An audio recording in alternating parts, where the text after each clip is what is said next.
Hello everyone. Today we're going to explore an exciting way to use kitchen scraps for a more fruitful garden.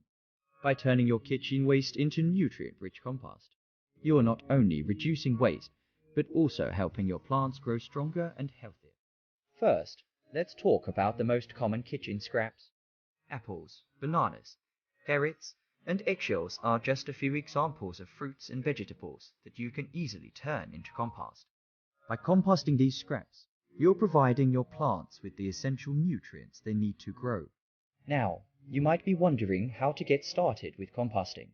It's simple. All you need is a compost bin or a pile, some organic waste, and some water. Simply chop up your kitchen scraps into small pieces and mix them with some water. The water helps to break down the organic material faster.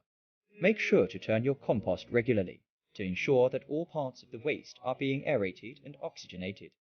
Not only can you use kitchen scraps to make compost for your garden, but you can also use compost from your garden to enrich your kitchen scraps. This is a great way to recycle nutrients and reduce waste in both your garden and your kitchen. In conclusion, turning your kitchen scraps into compost is a simple and effective way to nourish your garden and reduce waste. By using fruits and vegetables that you'd otherwise throw away, you are not only creating a more sustainable garden, but also providing your plants with the nutrients they need to grow strong and healthy. So, next time you're about to toss out some kitchen scraps, think twice and consider turning them into compost for your fruitful garden.